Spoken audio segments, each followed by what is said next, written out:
십자가 처형이 시행되는 과정은 크게 세 단계로 진행이 됩니다. 첫 번째 단계는 군병들에게 매질을 당하는 것. 두 번째 단계는 처형 장소까지 자신의 십자가를 지고 가는 것. 그리고 세 번째 단계는 십자가 형틀에 못이 박히는 것. 한 세 단계 정도로 진행이 되는데, 오늘 읽은 이 부분은 세 단계 가운데 두 번째 단계에 해당이 됩니다.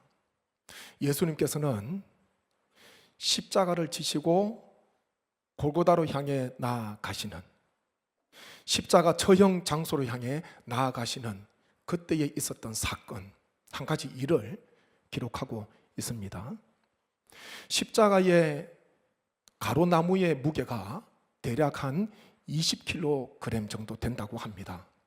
그것을 지고 처형 장소까지 가야 되는데, 예수님께서 심신이 얼마나 지치셨는지, 신문과 학대 등으로 인해서 심신이 많이 지쳐 있었습니다. 그래서 20kg 정도 되는 이 십자가의 가로나무를 지고 가시기가 버거우셨던 거지요.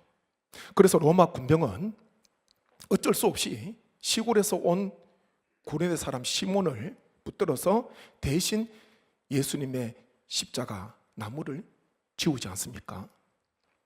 예수님 곁에 가슴을 치며 슬피 우는 여자의 큰 무리가 따르고 있었습니다. 보니까 예루살렘 딸들이다, 그렇게 성경에 기록이 되어 있는데, 십자가 처형 골고다로 향해 나아가시는 예수님 곁에 여인의 큰 무리가 가슴을 치면서 울면서 따르고 있었습니다. 주님께서 울면서 따르는 예루살렘 딸들에게, 이 여인들에게 중요한 말씀을 하시지 않습니까? 28절 말씀 한번 보시죠. 같이 읽습니다. 예수께서 돌이켜 그들을 향하여 이르시되, 예루살렘의 딸들아, 나를 위하여 울지 말고 너희와 너희 자녀를 위하여 울라. 아멘. 예수님께서 울며 따르는 여인들에게 돌이켜 보시면서 가장 먼저 하신 말씀은 나를 위하여 울지 말라, 이런 말씀을 하셨습니다. 주님께서는 왜 이 여자들이 지금 울면서 주님을 따르는지 알고 계셨지요. 곧 십자가 처형 장소인 골고다에 이르게 되면 주님께서 손과 발에 못이 박히셔서 십자가 처형을 당할 것이라는 것을 알기에 여인들은 울면서 주님을 따르고 있었습니다. 그런데 주님께서는 이 여인들에게 나를 위하여 울지 말라, 그렇게 말씀합니다. 나를 위하여 울지 말라. 주님께서 이렇게 말씀하신 이유는 무엇이겠습니까? 십자가 그 장소가 인간적인 눈으로 볼 때는 실패요, 죽음이요, 절망처럼 허무한 것처럼 보일 수 있지만은, 그 십자가 처형, 그 골고다 언덕은 실패와 죽음이 아니라 부활과 승리라는 것을 주님께서 알고 계셨던 겁니다. 주님께서 이 땅에 오신 목적, 비로소 골고다 언덕 위에서 완성을 하시거든요. 섬기기 위해서 오셨고, 주님의 생명을 많은 사람들의 대속물로 넣어주시기 위해서 이 땅에 오셨기에, 주님께서는 골고다 언덕에서 십자가 지심으로 말미암아 비로소 하나님 아버지의 뜻을 완수하게 됩니다. 십자가상에서 다 이루었다. 이것은 하나님께서 주님을 이 땅에 보내신 구원의 사역을 다 완수하였다, 다 성취하였다, 다 이루었다, 그 말씀을 하신 것이죠. 비로소 주님께서는 낮아지셨다가 다시 승귀 높아지시게 되십니다. 부활하셔서 하나님의 영광 보좌 우편에 다시 그 영광의 자리에 앉으시는 주님, 주님께서는 그것을 아시기에 이 십자가의 길은 구원의 길이요, 생명의 길이요, 또한 하나님 아버지의 뜻을 완수하는 길이기에 여인들에게 나를 위해서 울지 말라, 그렇게 말씀하셨습니다. 그러면서 주님께서는 중요한 말씀 하시잖아요. 너희와 너희 자녀를 위하여 울라, 그렇게 말씀하십니다. 나를 위해서 울지 말고 너희와 너희 자녀를 위해서 울으라. 그렇게 말씀합니다. 예수님께서는 앞으로 되어질 일, 큰 고통과 슬픔이 있을 것인데, 임할 것인데 그것을 미리 보셨다는 것입니다. 가깝게는 AD 주후 70년에 예루살렘이 로마 티투스 장군으로 인하여서 완전히 멸망을 당하게 되는, 무너지게 되는 그와 같은 처참한 일, 고통이 있다는 것 주님께서 보셨고요. 멀게는 예수님을, 구원자 되시는 예수님을 영접하지 못하고 믿지 못함으로 말미암아 영벌에 처해질 자들, 주님께서 그것을 보시면서 너희와 너희 자녀를 위해서 울라, 그렇게 말씀을 하셨습니다. 그리고 이어서 이런 말씀을 하시거든요. 29절 말씀 한번 보십시오. 같이 읽습니다.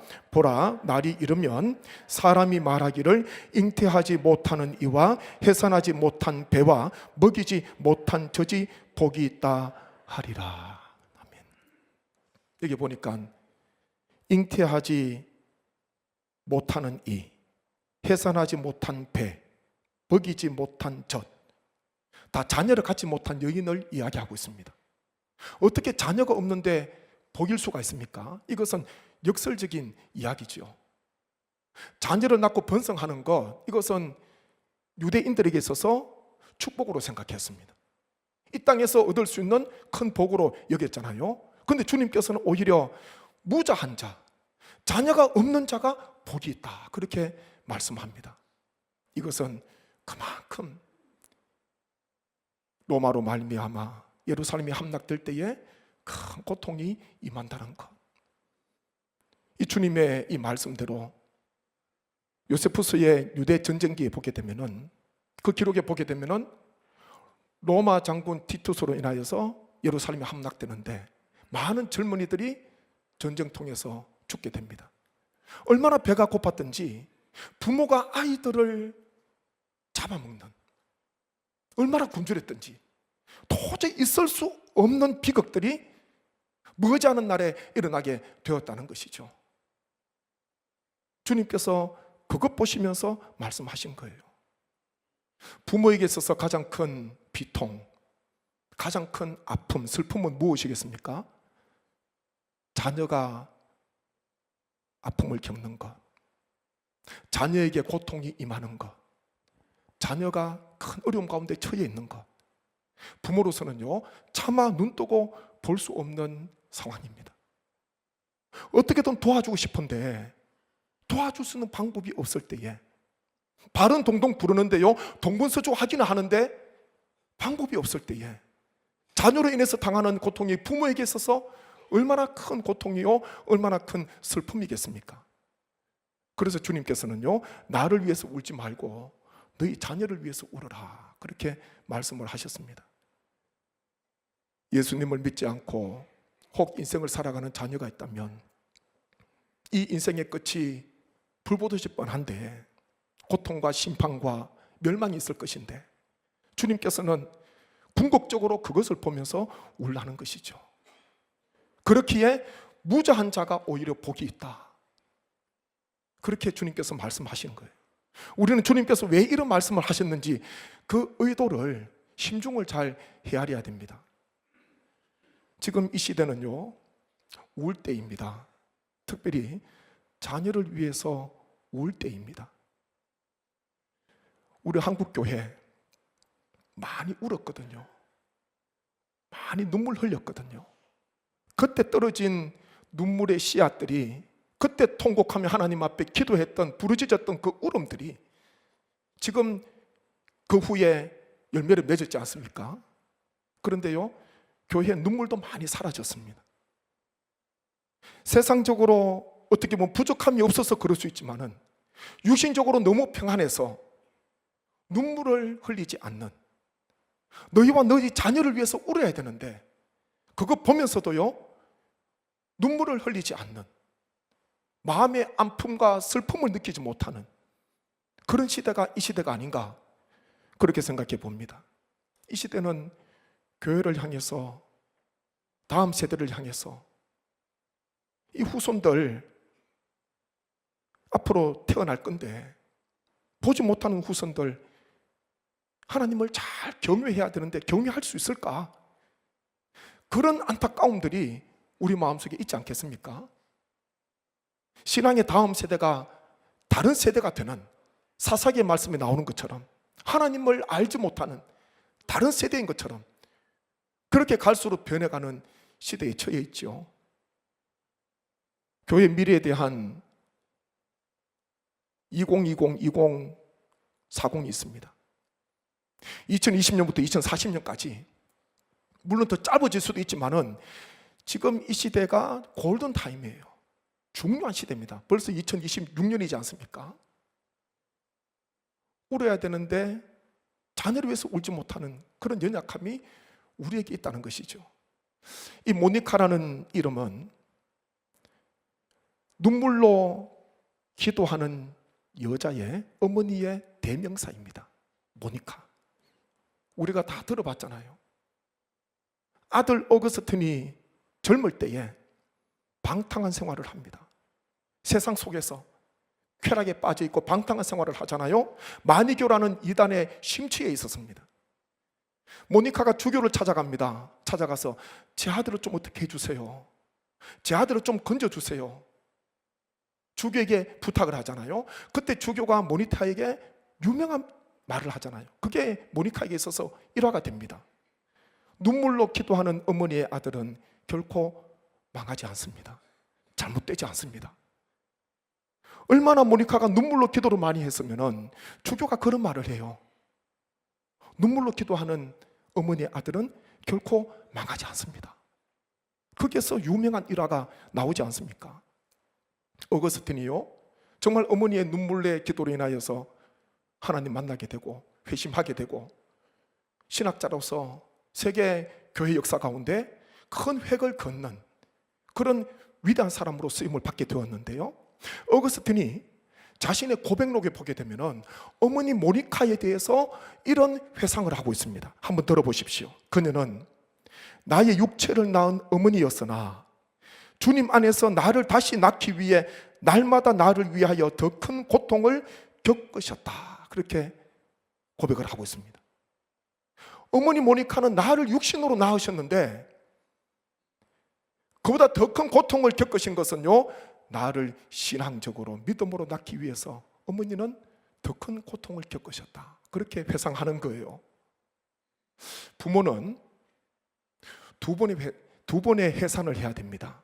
첫 번째 해산은 육신으로 자녀를 낳는 것, 육신의 자녀를 낳는 것, 첫 번째 해산이에요. 또 한 가지 해산이 있다면 그것은 신앙으로 자녀를 낳는 것입니다. 신앙으로 자녀를 해산하는 것. 어느 해산이 더 어려울까요? 물론 첫 번째 전자도 어렵지만은 후자가 훨씬 더 어렵습니다. 왜냐하면 육신의 해산은요, 일회로 끝나는 거예요. 근데 신앙의 해산은 부모가 천국 가는 날까지 끊임없이 낳고 또 낳고 또 낳고 해산의 고통을 겪어야 됩니다. 지금 한국 교회에 안타까운 것, 우리 모두가 다 해당이 될 수가 있습니다. 첫 번째 해산은 했는데 두 번째 영적으로 신앙적으로 해산하는 것, 이것이 지금 부족한 그런 세대입니다. 신앙의 해산을 해야 되는데 우리는 어떻습니까?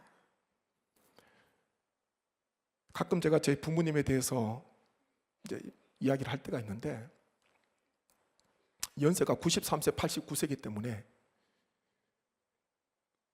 언제든 천국 가셔도 이상할 것 없는, 하루하루가 어떻게 보면 인생의 끝자락을 사시는 그런 삶을 사시거든요. 근데 신앙에 참 좋은 유산이 있습니다. 저희 본가에서 차를 타든지 걸어가게 되면 직가입니다. 대문에서 한 150m, 200m 정도 직가, 곧은 길이죠. 그리고 굽어 도는 거예요. 150m, 200m 정도는 뒷모습을 볼 수가 있습니다. 제가 어릴 때부터 집을 나서게 되면 저희 어머니는 항상 대문 앞에 서 계십니다. 얼마 전에 본가를 한번 다녀왔거든요. 월요일에 다녀왔는데 날씨가 추웠어요. 오늘은 나오지 마세요. 그러니까 저희 아버지는 저 부친께서는 허리도 안 좋으시고 이게 너무 어려워요. 예배 들으시다가도 그 교회 모교회 들으시다가도 그냥 이렇게 누울 때도 계세요. 그만큼 허리 통증이 많으셔서 저희 아버지는 안 나가마 그러시더라고요. 근데 저희 모친은 나왔을까요? 안 나왔을까요? 그래 추운 날인데도요 외투라도 좀 걸치시지 따라 나오시는 거예요. 예? 어머니 오늘 이렇게 계세요. 그냥 오늘 나오지 말고 오늘 계세요. 안 돼요. 그리고 이제 저는 차를 타고 출발하잖아요. 그러면은 어릴 때부터 서 계셨던 그 자리에 지금도 항상 서 계십니다. 차를 타고 가면서 룸미러로 보게 되면 점점 멀어지잖아요. 저 뒤에 모친이 서 계세요. 엄마가 서 계세요. 왜 서 있을까요? 해산의 수고를 하는 거예요. 지금도 연세가 90이 다 가까워 됐는데도 해산의 수고를 해요. 다 장성한 자식들, 집을 나서고 또 교회로 돌아가고 직장으로 돌아가고 집으로 돌아가는 자식들을 위해서, 자녀들을 위해서 서서 기도하잖아요. 해산하시는 거예요. 해산. 부모에게 있어서 이 모습이 얼마나 중요한가. 아마 후에 저희 부모님이 천국 가시게 되면, 언젠가는 가시겠죠. 그러면 아마 이 모습이 가장 평생 기억에 남을 것 같아요. 평생. 끊임없이 해산하는 모습입니다. 말씀 한번 보시죠. 시편 126편 5절 6절 말씀 같이 봅니다. 눈물을 흘리며 씨를 뿌리는 자는 기쁨으로 거두리로다. 울며 씨를 뿌리러 나가는 자는 반드시 기쁨으로 그 곡식단을 가지고 돌아오리로다. 아멘. 뿌려야지 나중에 거둘 게 있습니다. 법칙이에요. 이치입니다. 하나님께서 정해놓으신. 오늘 눈물로 씨를 뿌리면은 나중에 기쁨의 단을 가지고 돌아온다. 이 말씀이 얼마나 큰 위로가 됩니까? 얼마나 큰 위로가 되어요. 모니카가 그렇게 눈물로 씨를 뿌렸는데 보니까요, 하나님께서 기쁨의 큰 단을 거두게 해 주셨다는 것입니다. 우리는 울어야 됩니다. 내 힘으로 할 수 없을 때 자녀의 신앙 부모의 뜻대로 됩니까? 안 돼요. 중직자의 자녀라고 쑥쑥 잘 자라납니까? 뜻대로 됩니까? 안 되는 경우가 많습니다. 너희와 너희 자녀를 위해서 울라. 주님께서 말씀하셨습니다. 해산의 수고를 또 하고 또 하고 또 해야 돼요. 끊임없이 해야 됩니다. 오늘 두 가지 잠깐 묵상하면서 함께 합심기도 하면 좋겠는데요. 이제 말씀을 준비하는데 두 말씀이 기억이 나더라고요. 하나는 우리에게 있어서 브엘세바가 있어야 된다. 브엘세바. 아브라함과 이삭과 야곱에게 있어서는 이 브엘세바가 얼마나 중요한 신앙의 장소입니까? 아브라함은요, 브엘세바에 에셀 나무를 심고 영원하신 하나님의 이름을 불렀습니다. 예배 드렸다는 거잖아요. 그의 아들 이삭은 르호봇이라는 큰 넓은 장소를 만난 뒤에 브엘세바로 올라갑니다. 그리고 거기에서 여호와를 위하여 제단을 쌓고 하나님 앞에 또 예배를 드려요. 그의 손자 야곱은 요셉의 초청을 받아서 애굽으로 내려가는 길에 가나안 땅을 벗어나기 전에 브엘세바에 올라서 희생 제사를 하나님께 드리게 됩니다. 아브라함 가정에 있어서 브엘세바는요, 지리적인 장소를 떠나서 신앙적으로 중요한 핵심이었습니다. 중요한 중심축이었습니다. 이 브엘세바는요, 신앙의 장소요, 예배의 장소요, 하나님의 이름을 부르는 장소였다는 것이죠. 우리 후손들에게 있어서 이런 신앙의 브엘세바가 이어져야 됩니다. 신앙의 브엘세바. 지리적인 위치가 아니라 하나님께 예배드리고 하나님께 찬양드리고 하나님 앞에 영광 올려드리는 주의 이름을 부르는 그 신앙의 예배의 브엘세바, 이것이 있어야 되지요. 세월이 흘러가다 보면은 참 이게 유전이 신기하지 않습니까? 하나님께서 자녀를 낳게 하시는데 보니까 그래요. 부모의 엄마 아빠의 좋은 점들을 유전인자로 받아서 그렇게 자녀가 이렇게 태어나지 않습니까? 태어나요. 저희 아들, 딸이 마음에 소원이 하나 있었습니다. 그게 뭐냐면 우리는 절대로 아빠 눈 닮으면 안 돼. 그게 큰 바람이었습니다. 어떻게든 엄마 눈을 닮아야 돼. 아빠 눈 닮으면 인생이 캄캄해. 그래서요, 혹시나 보면은 야, 아빠 눈 닮았네 그러면 애들한테 절망이에요. 그런 말씀 안 하시면 좋아요. 예, 눈이 작더라도. 근데요, 저보다 다 눈이 커요. 좋은 인자를 물려봤잖아요.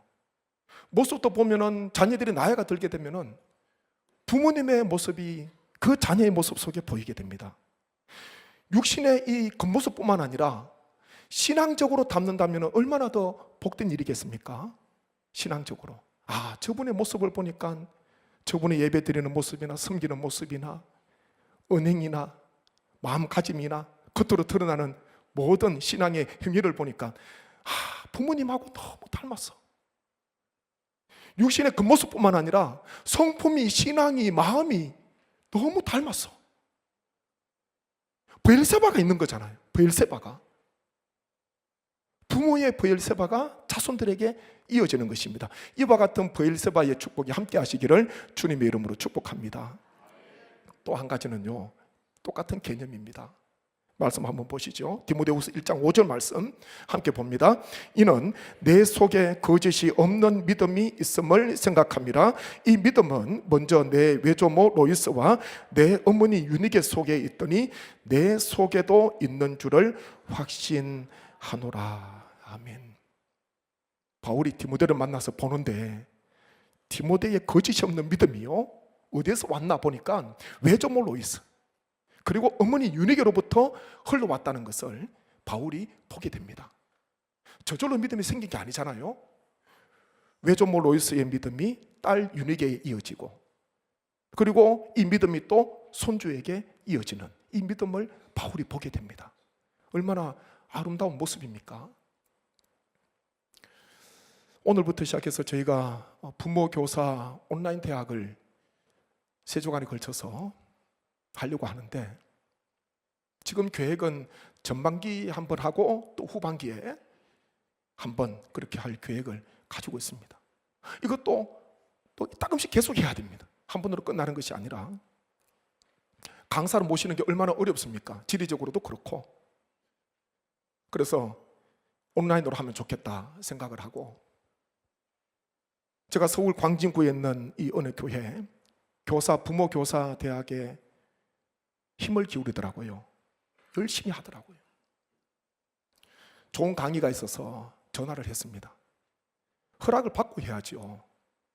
허락을 받고 해야 돼요. 여차여차 이래서 풍기에 있는 교회인데, 목사인데 여차여차 이래서 교회 영상을 우리 좀 사용을 해도 되겠냐 청을 하니까 흔쾌히 사용을 얼마든지 하면 좋겠다 그러더라고요. 허락을 받고 오늘부터 시작을 하게 되는데, 거창한 그림이 아닙니다. 처음부터 해답을 찾을 수가 있겠습니까? 그게 아니라 같이 좀 고민을 하고 같이 한 곳을 바라보고 같은 생각을 좀 가지고 한 번으로 되어지지 않는다 하더라도 함께 좀 이렇게 고민하는 그런 자리가 있으면 좋겠다. 이 다음 세대의 양육이 얼마나 어렵습니까? 언젠가 비가 오고 난 뒤에 한 2, 3일이 지났습니다. 하천에 물이 거세게 내려가는데, 이제 2, 3일 지나니까 흙탕물은 다 걸러지잖아요. 깨끗한 물이 되었어요. 근데 보니까 작은 물고기들이 열심히 헤엄을 치고 있더라고요. 헤엄을 치고 있는데 제가 가만히 봤습니다. 근데 보니까 안타까운 것은요, 조금 더 앞으로 나가지를 못해요. 열심히 꼬리 흔들면서 분투하고 있는데, 헤엄치고 있는데 그 자리입니다. 계속 그 자리에 있는 거예요. 근데 그것을 물끄러미 보는데요, 미문을 통해서도 깨달음을 얻게 됩니다. 야, 그래도 참 얘들이 얼마나 위대한가. 꼬리치면서 그래도 열심히 헤엄치니까 물살에 안 떠내려가고 지금 거기에 있는 거예요. 우리 눈으로 볼 때는 앞으로 못 가는 것처럼 보이지만, 전진하지 못하는 것처럼 보이지만은 이들은 자기 자리를 지키고 있습니다. 거센 물살 속에서 지키고 있습니다. 이 세대를 본받지 않는 것, 우리 자녀들의 신앙이 쑥쑥 자라나지 않는다 하더라도, 부모들이 눈에 보기에 쑥쑥 성장하지 않는다 하더라도, 이 세대라는 이 험난한 세상 물결에 휩쓸려 가지 않도록 하기 위해서 몸부림을 쳐야 되잖아요. 성장이 확되지 않는다 하더라도 그래도 몸부림치면은 세상 물결의 대세의 흐름에 이리저리 떠내려가지는 않겠다, 그런 마음의 간절함이 있습니다. 성도님 기도해 주시고 함께 해 주시고요. 그리고 우리가 중요한 때라는 것, 이것을 꼭 기억하셔서 우리 다음 세대가, 또 우리 후손들이 자자손손 브엘세바를 지키고 내 속에 있는 믿음이 우리 또 자손들의 마음속에 새겨져서 주님 오시는 날까지 천대만대 하나님을 경외하고 하나님을 영화롭게 하는 우리 모든 주의 권속 후손들 되기를 주님의 이름으로 축복합니다.